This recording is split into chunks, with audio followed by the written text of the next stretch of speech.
Egunon, berriro dago gaude hemen azaltzeko teoriaren beste atal bat, eta kasu honetan azalduko dugu grafiko bat, berotze grafikoa edo oste grafikoa esan daitekena.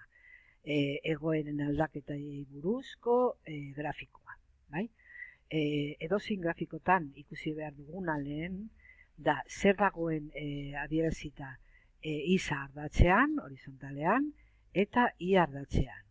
Beti jarri beharko zen hemen iza ardatzean, zer dagoen adierazita, kasu honetan denbora, eta parentesi artean jartzen da zeintzuk diren denbora horren unitateak, kasu honetan segundo. Bai? Izan daiteke minuto, ordu edo dena delakoa.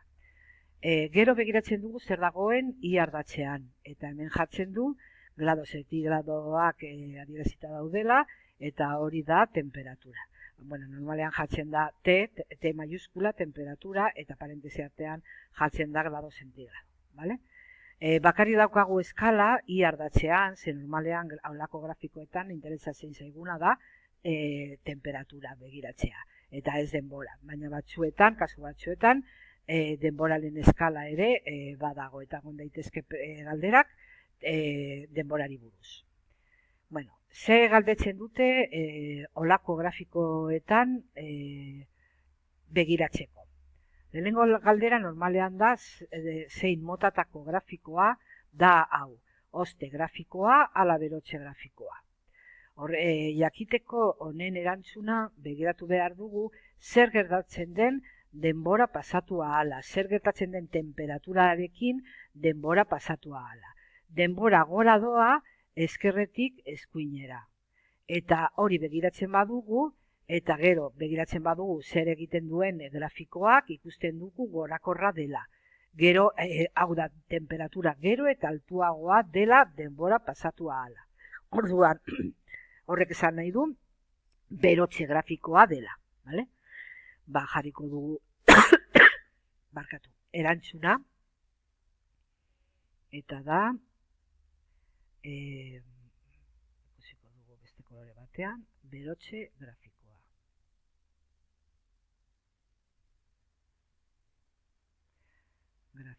Baina ez dugu bakarrik hau jarriko, baizik eta justifikazioa edo zergatia ere jarriko dugu.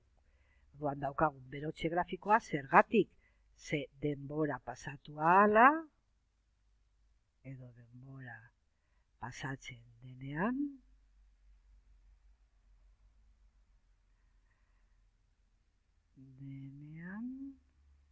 grafikoa gora doa.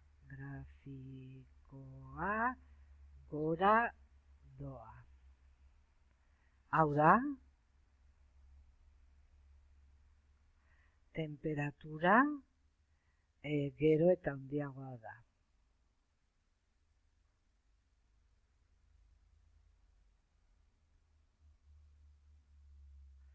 Hori izango litzateke lehenengo galderaren erantzuna. Bigarrena, esaten du, zeintzuk dira urtze puntua eta erakite puntua. Nola begiratu aldugu zeintzuk diren puntu horiek. Kontutan hartu behar dugu non egiten den grafikoa horizontal. Bai? Eta ikusten dugu hemen dagoela tarte bat non grafikoa horizontala den, eta beste hau izango da bigarren tartea horizontala. Zer gertatzen da puntu hauetan? Batean sustantzia urtzen da, hemen,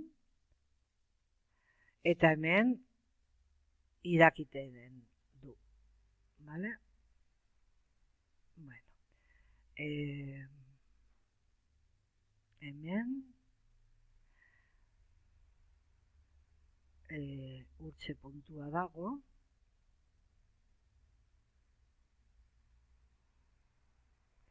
eta hemen irakite puntua.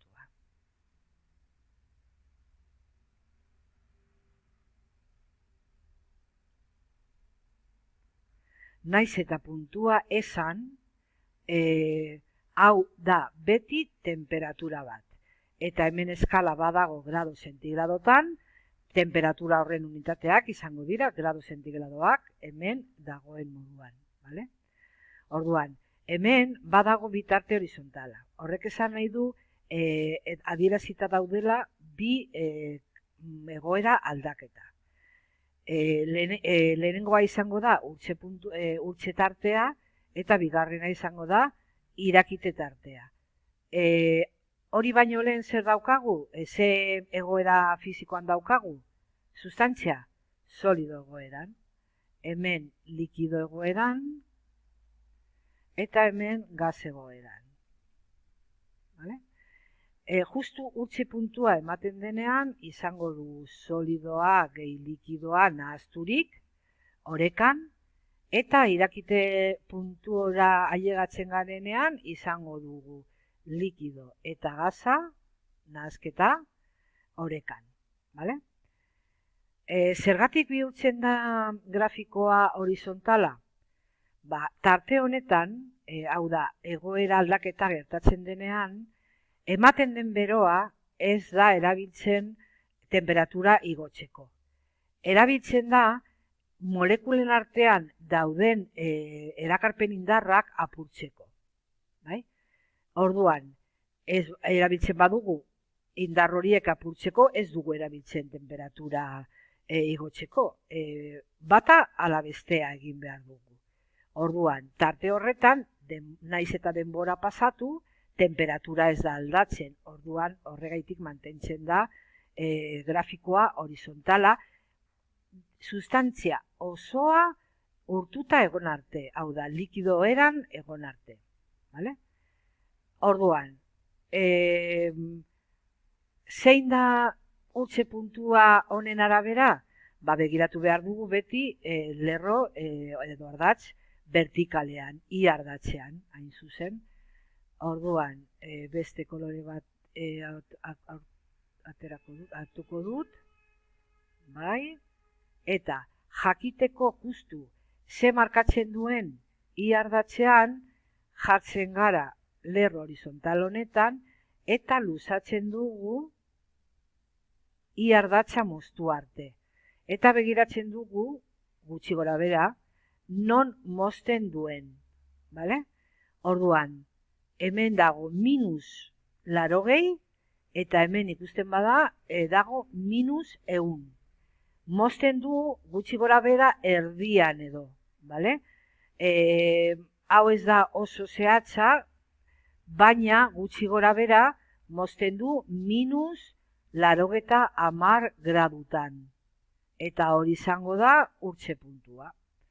Urtxe jarriko dugu hemen, urtxe puntua,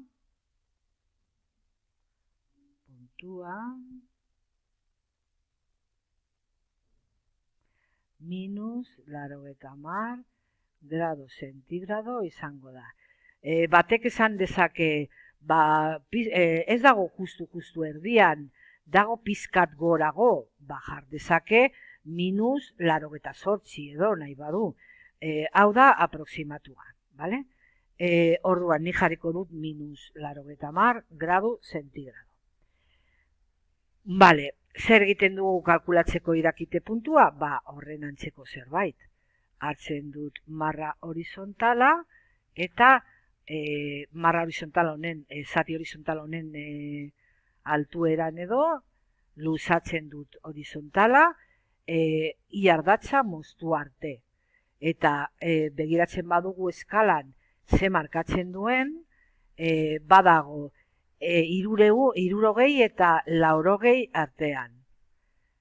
Pizkat erdian, baino pizkat beherago. Gutxi gora bera izan daiteke 78 edo. Batek jarri aldu 70 eta ez legoke txarto. Vale? Baina gutxi gora bera ni jarriko dut 78. Kontuz, zenbaki negatiboak badira, vale? Begiratzeko ze markatzen duen, vale? Orduan, irakite puntua,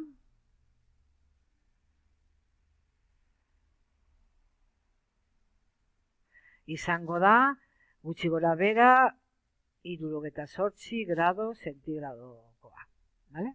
Gutxi gora bera. Bueno, ja aurkitu dugu hori irakite puntua. Eta zertarako gehiago balio du grafiko honek? Jakiteko ze egoera fisikotan egongo da sustantzia temperatura konkretu batean. Hemen, 3 temperatura jartzen ditu, eta begiratuko dugu grafikoan, ze egoera fisikotan egongo den sustantzia. -100 gradu zentigradotan, -80 gradu zentigradotan, eta 80 gradu zentigradotan. Begiratu behar dut, I ardatzean ze hor dago temperatura, noiz egongo garen -100 gradu zentigradotan, eta orain egingo du aurrekoan egin dugunaren kontrakoa.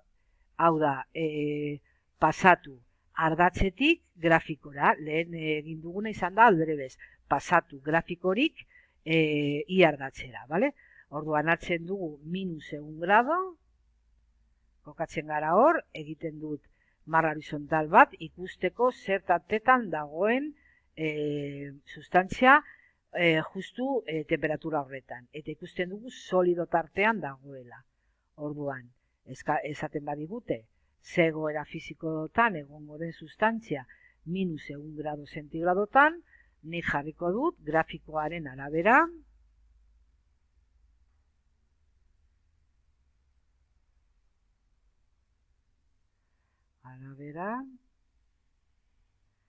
solido egoeran egongo dela.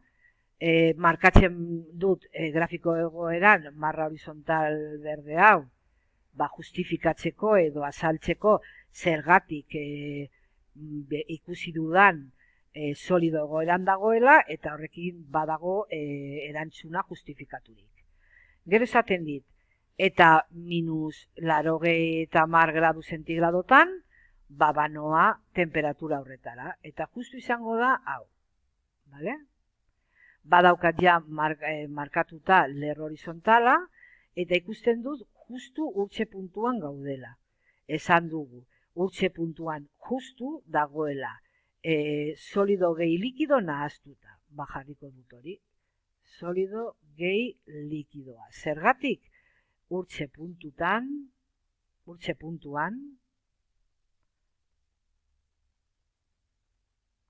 justu gaudelako.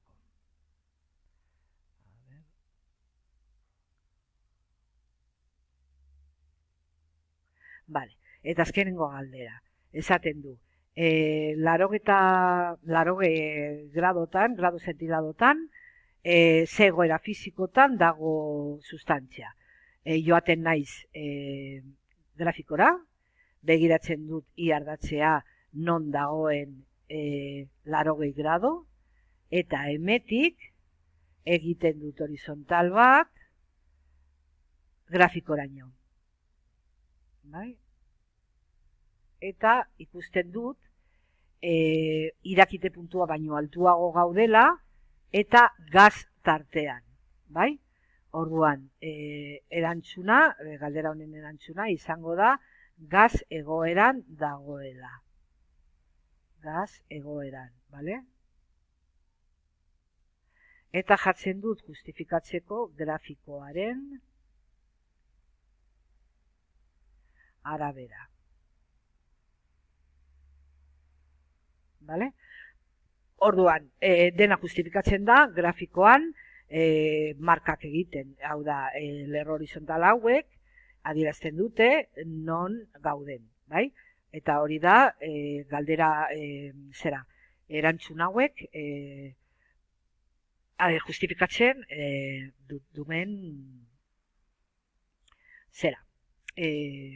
forma. Justifikatzeko forma. Eta hori da guztia.